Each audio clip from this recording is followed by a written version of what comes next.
إن الحمد لله نحمده ونستعينه ونستغفره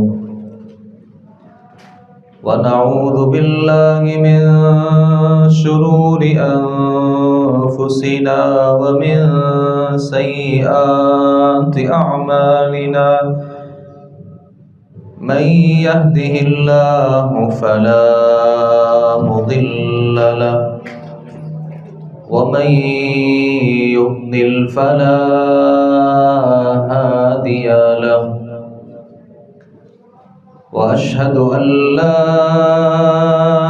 إله إلا الله وحده لا شريك له وأشهد أن محمدا عبده ورسوله يا أيها الذين آمنوا اتقوا الله حق تقاته ولا تموتن إلا وأنتم مسلمون يا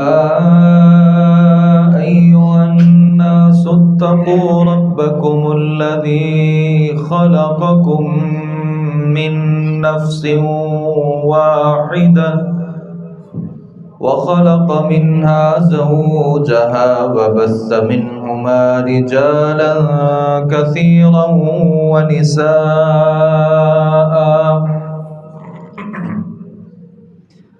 واتقوا الله الذي تساءلون به والأرحام إن الله كان عليكم رقيبا يا أيها الذين آمنوا اتقوا الله وقولوا قولا سديدا يصلح لكم أعمالكم ويغفر لكم ذنوبكم ومن يطع الله ورسوله فقد فاز فوزا عظيما أما بعد فإن أصدق الحديث كتاب الله وأحسن الذي هدي محمد صلى الله عليه وسلم وشر الأمور محدثاتها وكل محدثة بدعة وكل بدعة ضلالة وكل ضلالة في النار أعوذ بالله السميع العليم من الشيطان الرجيم من همزه ونفخه ونفثه بسم الله الرحمن الرحيم والسابقون الأولون من المهاجرين والأنصار والذين اتبعوهم بإحسان رضي الله عنهم ورضوا عنه